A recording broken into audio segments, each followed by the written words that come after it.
राष्ट्रवादी शरदचंद्र पवार पक्षाचे अध्यक्ष शरद पवार यांनी काल उपमुख्यमंत्री शिंदे यांची त्यांच्या दालनात भेट घेतली आणि या भेटीनंतर पवारांनी आपल्या आमदारांची बैठक याच दालनात घेतली। ऑपरेशन टायगर नंतर ऑपरेशन तुतारी होणार असल्याची चर्चा राज्यात होते आणि याच पार्श्वभूमीवर या भेटीला महत्त्व प्राप्त झालेलं आहे। याच भेटीची इन्साइड स्टोरी झी 24 तासच्या हाती लागली। एकनाथ शिंदे यांची भेट घेण्यासाठी शरद पवार यांनी भेटायला जावं याची राजकीय वजन तितकं मोठं आहे। शरद पवार भेटीसाठी आल्याचं कळल्यावर एकनाथ शिंदेंनी मंत्रिमंडळाची बैठक सोडून शरद पवार यांना येऊन ते भेटले। शरद पवारांनी आपल्या आमदार मोजके खासदारांच्या समोर एकनाथ शिंदेंच्या दालनात भेट आणि बैठक घेऊन आमदारांना संदेश देण्याचा प्रयत्न केला। ऑपरेशन तुतारीची चर्चा असताना पवारांनी शिंदेंची भेट घेऊन राजकीय संदेश दिल्याची चर्चा रंगली आहे। याशिवाय संवादाची सर्व दारं खुली ठेवण्याची पवारांची भूमिका असल्याचंही बोललं जात आहे। तसंच या भेटीतून पवारांनी कुणाला प्रत्यक्ष संदेश दिलाय का याची सुद्धा चर्चा आता रंगलेली आहे।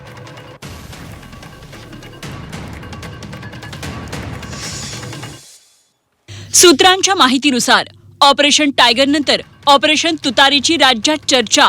या चर्चांच्या पार्श्वभूमीवर शिंदे पवार भेटीला महत्त्व।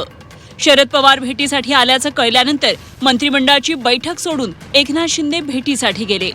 शरद पवारांनी मोजकेच आमदार आणि खासदारांना सोबत घेऊन शिंदेंची भेट घेतली। भेटीनंतर त्याच दालनात शरद पवारांनी आमदार खासदारांची बैठक घेतली। बैठकीला रोहित पवार गैरहजर होते। त्यांनी एनडीए सोबत जाण्याच्या भूमिकेला आधीच विरोध केला आहे।